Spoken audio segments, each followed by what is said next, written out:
Samedi 18 mai 2019, il est 13 h, vous êtes sur RTI 1, les titres de votre journal.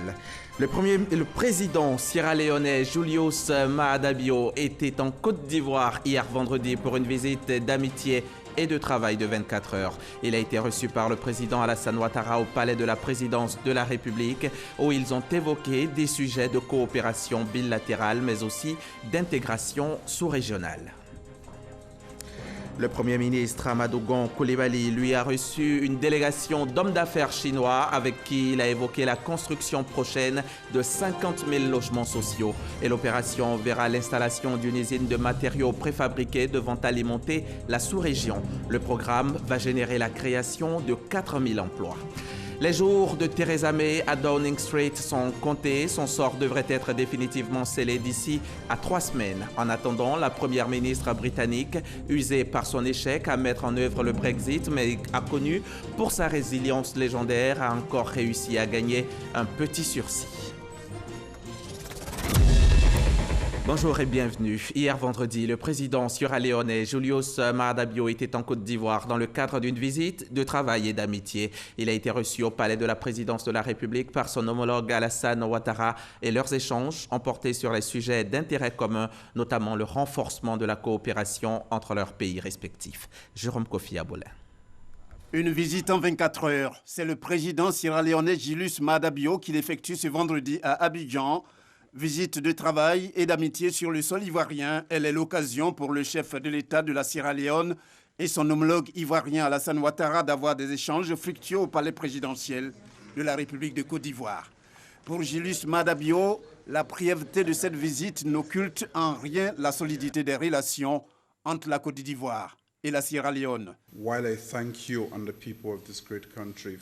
Je m'honore de l'accueil qui m'a été réservé par le peuple de Côte d'Ivoire, par ce pays et par votre Excellence, et tout particulièrement par l'aide que vous avez bien voulu apporter à la Sierra Leone dans l'année 1996, lorsque nous sortions de la crise que ce pays a connue.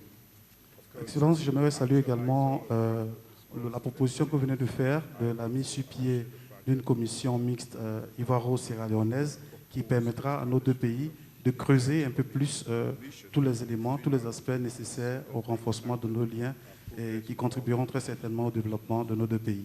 Quant au président de la République de Côte d'Ivoire, Alassane Ouattara, il indique que cette visite a permis d'évoquer avec son hôte, pour ce qui est de l'essentiel, le renforcement de la coopération entre les deux pays. Nous avons noté qu'en dépit des importantes potentialités qu'offrent nos deux économies, le volume des échanges globaux demeure très faible et il en est ainsi également des investissements réciproques.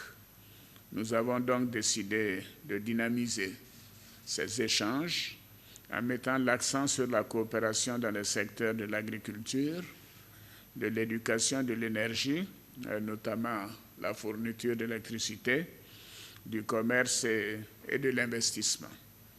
D'autres domaines de coopération sont également susceptibles d'être développés, notamment l'adduction en eau potable, les infrastructures, les transports terrestres et fluviaux, la construction immobilière. Dans cette optique, nous avons convenu d'organiser des missions de prospection économique dans nos deux pays en collaboration avec le secteur privé. Nous avons également fait un tour d'horizon de l'actualité dans la sous-région et sur le continent. Et nous avons évoqué tout particulièrement la situation sociopolitique au Mali et au Burkina.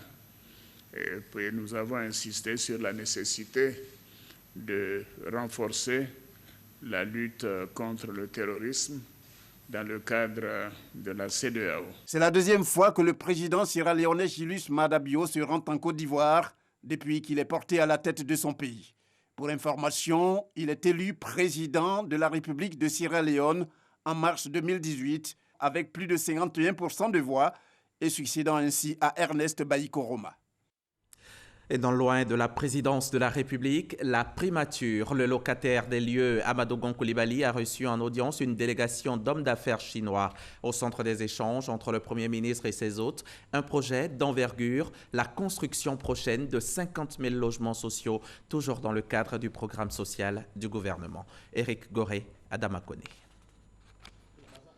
Des opérateurs économiques de nationalité chinoise exerçant dans l'immobilier et dans la fabrication de matériaux de construction reçus par le Premier ministre Amadou Coulibaly ce vendredi 17 mai. Ils sont allés présenter un projet de construction de 50 000 logements sociaux en 3 ans. Les hôtes du Premier ministre étaient conduits par le directeur général de la SICOGI. Je suis venu avec la société CRCC, c'est un grand groupe chinois.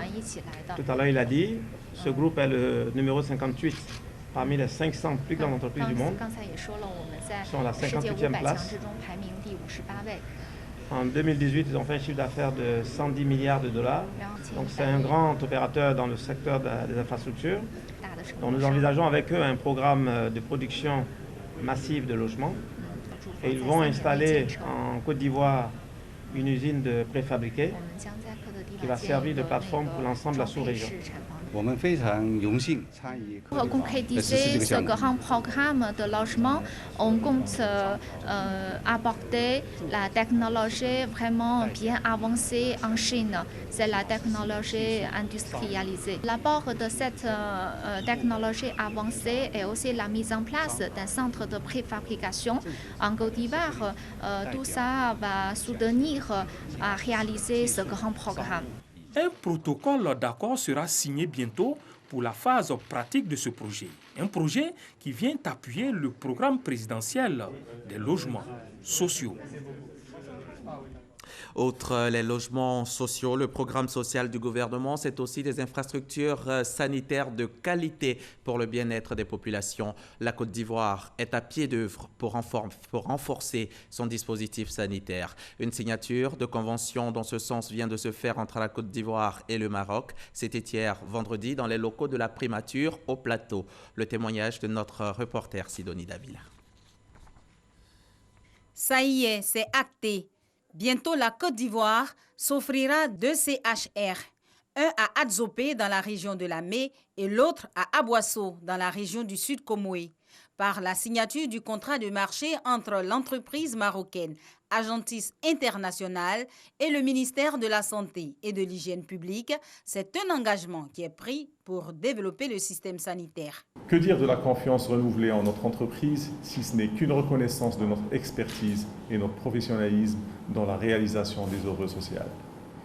Notre conviction profonde étant d'être des artisans de la coopération Sud-Sud, tant prônée par nos leaders charismatiques.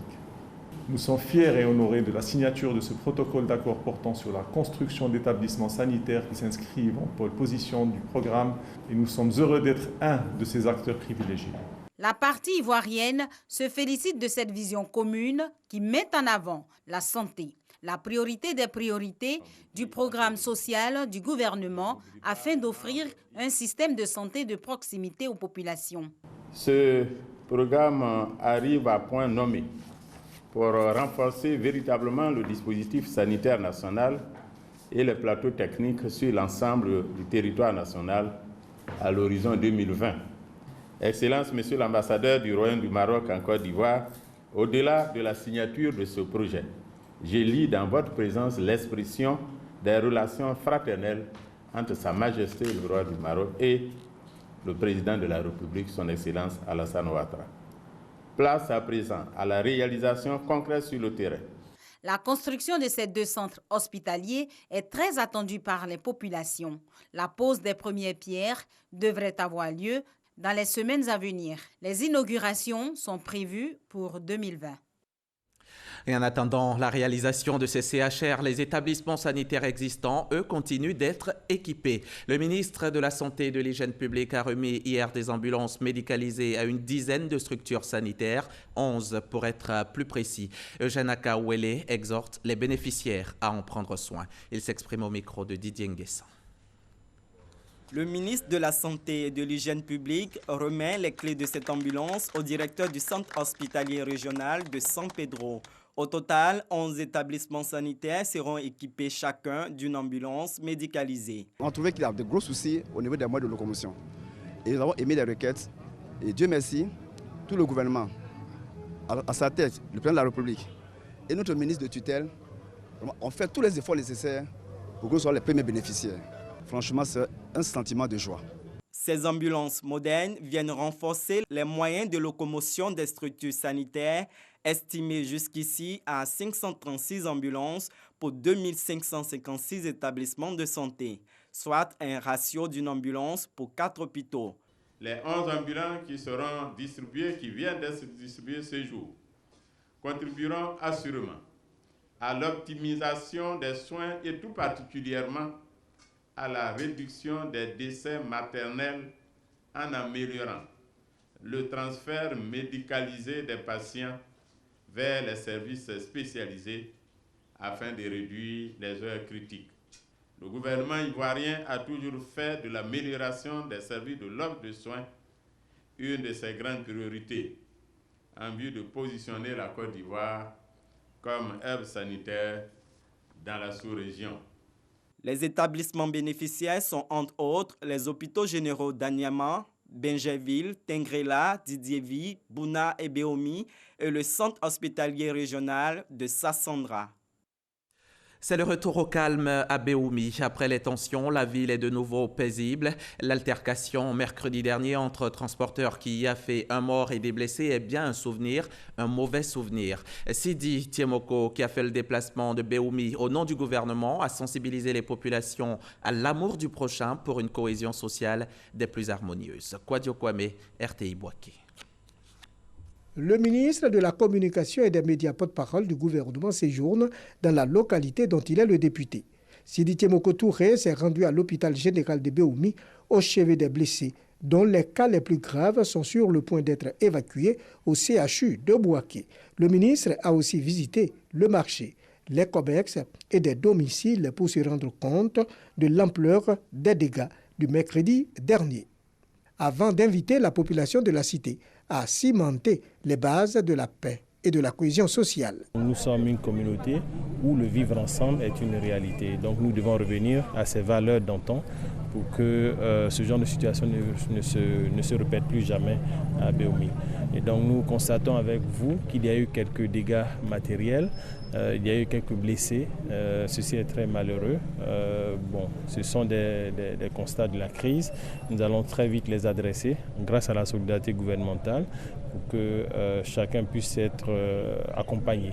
Autre message d'apaisement, celui du délégué du CNJCI. Je demande donc à tous les jeunes, à tous les responsables de jeunes, quelque part où ils soient, dans les villages, dans les sous-préfectures, dans la commune, qu'ils donnent ce message de paix, ce message de cohabitation pacifique, ce message de développement. Tous les corridors ont été déblayés et nous souhaitons que cela continue, que nous vivions dans la paix, dans la quiétude et que Beoumi puisse aller de l'avant.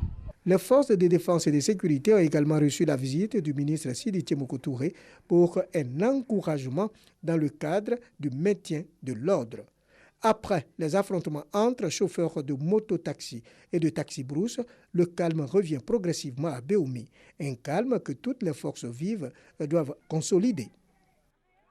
Les opérations de maintien de la paix en Afrique, forces africaines en attente, armée africaine, état des lieux et perspectives, c'est le thème de la prochaine session internationale de réflexion stratégique. Cette 4e édition aura lieu la semaine prochaine en Côte d'Ivoire, à Grand-Bassam, à une 50aine de kilomètres d'Abidjan. Le lancement de la rencontre a été fait hier en présence du ministre d'État Ahmed Bakayoko et de nos reporters Abou Sanogo et Zakaria Traoré.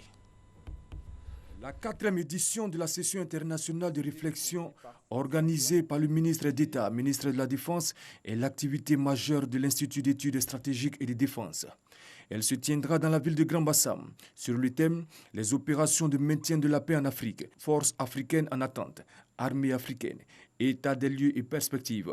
Ce thème, qui est plus que d'actualité, s'inscrit dans l'ère du temps. Car si l'on s'en tient à l'analyse géopolitique du continent, l'Afrique apparaît comme le continent qui abrite le plus grand nombre d'opérations de maintien de la paix placées sous l'égide des Nations Unies. Elle totalise à elle seule le plus grand nombre de résolutions du Conseil de sécurité des Nations Unies. Tout cela fait de l'Afrique une région en quête perpétuelle de paix. Et pourtant, en réalité, le continent continue d'être victime d'une insécurité chronique qui ne cesse d'impacter négativement son évolution. Cette session sera animée par 13 conférenciers venus des différents pays d'Afrique et d'Europe.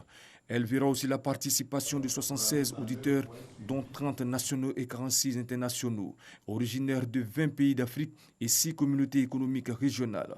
C'est une occasion pour des experts, qu'ils soient militaires ou civils, venus de différents pays pour réfléchir sur la problématique de la paix en Afrique, d'identifier les limites observées dans le cadre du déploiement et de la mise en œuvre des opérations de maintien de la paix sur le continent, et surtout de faire des recommandations concrètes.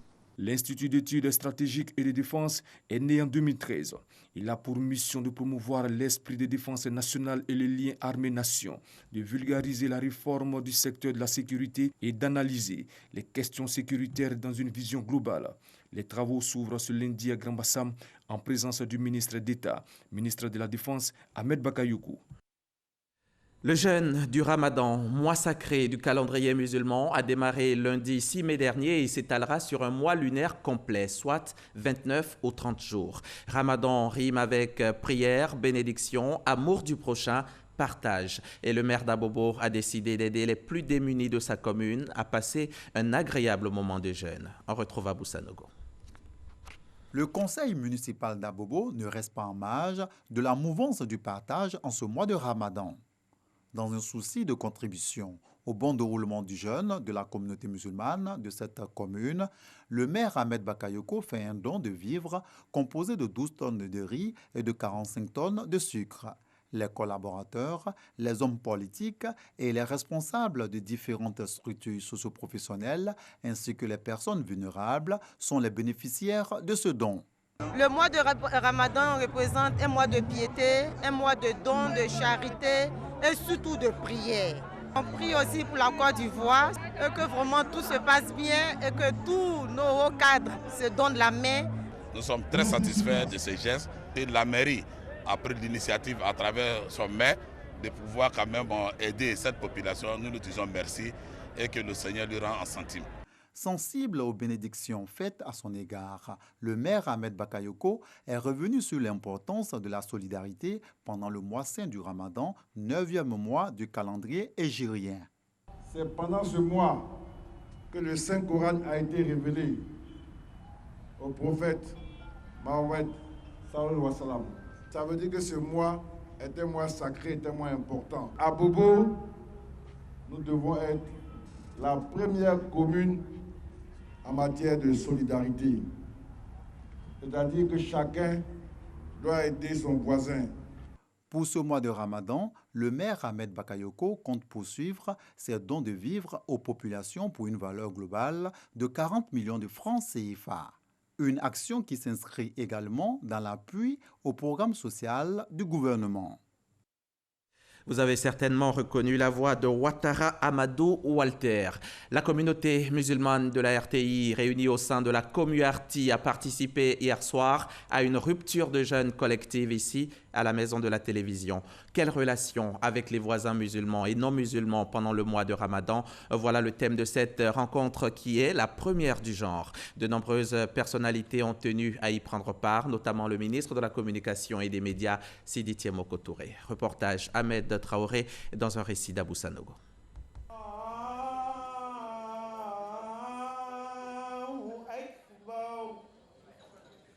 La période du jeûne du mois de Ramadan est un temps de partage et de communion. Pour respecter ce principe, la communauté musulmane des agents de la RTI, Commuarti, a initié une rupture collective de jeûne. Cette activité a été marquée par une lecture coranique et une conférence sur le thème « Quelle relation avec les voisins musulmans et non musulmans pendant le mois de jeûne ?» La Commuarti a été créée dans le but de susciter et sauvegarder la foi et la croyance de ses membres en Allah, le Dieu unique. Consolider et renforcer les relations de fraternité, de solidarité et d'entraide entre les membres, mais aussi entre nous et les autres communautés religieuses de l'entreprise. Une initiative bien appréciée par des personnalités venues apporter leur soutien aux agents musulmans de la RTI.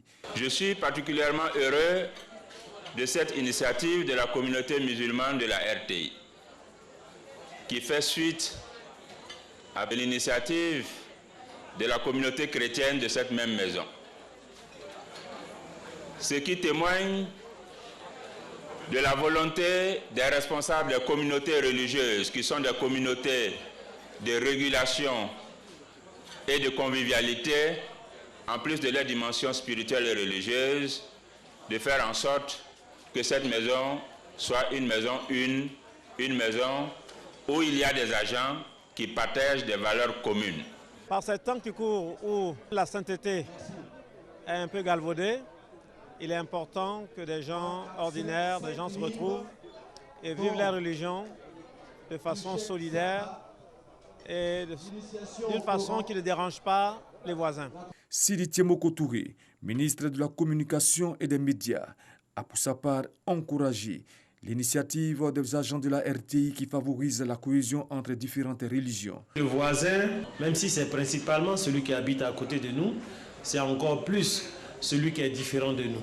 Le voisin, c'est ce baoulé qui est à côté, le voisin, c'est ce bété qui est à côté. Ce genre d'occasion, si n'avait pas existé, il aurait fallu mettre cet élément en place. Et je félicite la communauté musulmane de la RTI qui a eu cette géniale idée de se structurer dans ce sens pour exprimer sa solidarité entre eux, mais aussi sa solidarité avec les autres communautés de la grande famille de la RTI. La rupture collective des jeunes de la communauté musulmane de la RTI est à sa première édition. Des bénédictions ont été faites à la fin de ce moment de partage. CGC Academy, édition 2019, c'est pour bientôt. La 8e édition de ce grand forum économique du secteur privé aura lieu en octobre prochain à Abidjan. C'est Jean-Marie Aka qui le dit. Selon le président de la Confédération générale des entreprises de Côte d'Ivoire, cette année, il va s'agir d'identifier les axes stratégiques en vue de mieux structurer des modèles performants d'amélioration du climat des affaires sur le continent. Lanciné Bakayoko pour les détails. Redynamisation du dialogue public-privé, opérationnalisation des juridictions du commerce, révision du code des investissements, création d'une autorité nationale de régulation des marchés publics, révision du code du travail et des codes sectoriels, tels l'électricité, les télécoms, les mines et le pétrole. Bref, des réformes adoptées par le gouvernement qui ont contribué à la promotion d'un cadre de compétition sain et incitatif. Cependant, si toutes ces réformes ont permis d'améliorer le positionnement de la Côte d'Ivoire dans le classement Doing Business, il nous revient de façon constante qu'elles n'impactent pas encore suffisamment le développement des acteurs locaux de notre économie, notamment les PME. C'est pourquoi, au-delà de toutes ces réformes, nous voulons faire ressortir la volonté du secteur privé de contribuer à identifier et mettre en œuvre un environnement des affaires qui soit le véritable moteur du développement des entreprises, tant locales qu'étrangères. Asseoir un modèle adapté qui permette de déployer tout le potentiel, un vrai challenge aujourd'hui pour les entreprises ivoiriennes. Si notre conviction est que la transformation structurelle de notre économie ne peut se faire que par l'accélération de l'industrialisation et le développement de champions nationaux, il est impossible de concevoir cette transformation en dehors d'un environnement stable et soutenable. Pour l'industrialisation de la Côte d'Ivoire, un livre blanc est en cours d'élaboration. Ce document sera remis au président de la République à l'occasion de cette édition de CGC Academy qui réunira plus de 5000 entrepreneurs. C'était un reportage de Lanciné Bakayoko. Il faut relancer le secteur du tourisme en Côte d'Ivoire. Pour ce faire, une stratégie nationale est adoptée par le gouvernement. Une stratégie pour non seulement augmenter le nombre de touristes, mais elle va permettre la création d'emplois. Et comme pour faire des omelettes, il faut casser les œufs, l'État va devoir débourser 3 200 milliards de francs CFA. Le ministère du Tourisme est donc à la recherche de fonds. Francis Boifo. Si les actions et opérations sont exécutées conformément au calendrier établi par le gouvernement, la stratégie nationale de développement du tourisme dénommée Sublime Côte d'Ivoire va générer entre 7 et 9% du produit intérieur brut du PIB et créer plus de 375 000 emplois d'ici à 2025. Pour la réalisation de l'ensemble des projets, il faut 3 200 milliards de francs CFA. Le ministre du Tourisme et des Loisirs, Siandou Fofana, est allé solliciter l'appui du groupe de la Banque mondiale. Il était indéniable qu'une structure comme le groupe Banque mondiale puisse nous aider pour le secteur public, aussi bien que pour le secteur privé, chose qu'il a parfaitement compris et nous a apporté beaucoup de points d'éclairage tout au long de ce débat. Il y a plusieurs choses qui nous intéressent. D'abord, en ce moment, nos collègues de SFI, notre organisme qui appuie le secteur privé, est en train de voir en Côte d'Ivoire quels sont les secteurs focus. Et ils ont regardé le secteur tourisme comme un des secteurs potentiels. Et au-delà de ça, nous-mêmes, on a un projet secteur privé qu'on est en train de monter avec le ministère de l'Industrie. Et le PME constituera un élément clé de ce projet. Et ça ouvre les portes et les opportunités pour appuyer les petites et moyennes entreprises dans tous les secteurs, inclus le secteur tourisme. En avril dernier, le ministre du Tourisme et des Loisirs a échangé avec les responsables de la Banque africaine de développement BAD et des opérateurs économiques. L'objectif est d'informer les bailleurs de fonds et le secteur privé sur les opportunités d'investissement et de financement qu'offre le tourisme ivoirien. Environ 4 millions de visiteurs enregistrés en 2018. La 18e édition du championnat de l'Union des fédérations africaines de karaté s'est achevée le 12 mai dernier. Et comme à son habitude, la Côte d'Ivoire en revient les bras chargés de médailles. 11 en or, 12 en argent et 6 en bronze. Une cagnotte qui satisfait au plus haut point. Le président de l'Assemblée nationale a tenu à recevoir nos athlètes et saluer leur mérite. Le compte-rendu de Moussa Konaté. La sélection ivoirienne de karaté reçue par le président de l'Assemblée nationale Amadou Soumaoro après sa brillante participation à la 18e édition du championnat de l'Union des fédérations africaines de karaté tenu du 5 au 12 mai à Abidjan. La délégation est conduite par le ministre des Sports, Claude Danho-Poulin. Nous voulons donc vous dire merci, Excellence, Monsieur le Président de l'Assemblée nationale, de nous donner cette opportunité de présenter un autre visage de la jeunesse de Côte d'Ivoire. Celle qui sait porter haut le flambeau de notre pays, qui peut éloigner les vices de la vie de tous les jours et qui peut aimer la Côte d'Ivoire comme nous la souhaitons. Parce que la Côte d'Ivoire, effectivement, est de retour dans le Conseil des Nations. 29 médailles raflées par les athlètes ivoiriens à cette compétition de karaté, dont 11 en or, 12 en argent et 6 en bronze. Une performance saluée par le président de l'Assemblée nationale. Nous sommes heureux de partager ce plaisir avec vous, ainsi qu'avec toute la nation. Monsieur le Président de la Fédération ivoirienne de karaté et disciplines associées, lorsque vous m'informiez de la participation de notre pays à ce championnat d'Afrique de karaté et que vous sollicitiez mes bénédictions, je vous avais rassuré. Et je vous avais demandé d'être confiant. D'être confiant, mais surtout d'être déterminé. Et d'avoir à l'esprit que vous alliez à cette compétition pour gagner, pour honorer notre pays. Le président de l'Assemblée nationale a offert la somme de 5 millions de francs CFA à la Fédération ivoirienne de karaté et des disciplines associées. Il a été levé au grade de ceinture noire, première dan. Il n'y a plus de barrage improvisé à Khartoum, au Soudan, en marge du sit-in qui occupe la place devant le quartier général de l'armée. Ils ont été levés dans le calme et la situation se normalise après la tension du début de semaine. Les pourparlers entre civils et militaires sont toujours suspendus, mais aujourd'hui, l'opposition s'efforce de réunir les conditions pour une reprise rapide des discussions.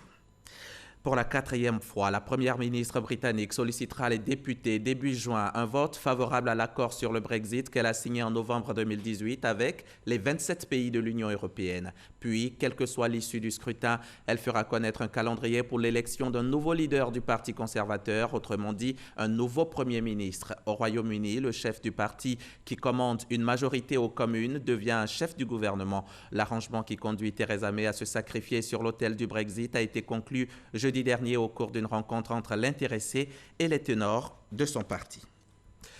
Et c'est la fin de ce 13h. Ravi de vous l'avoir présenté. Merci de l'avoir suivi. Merci de votre confiance et à très bientôt sur la chaîne qui rassemble.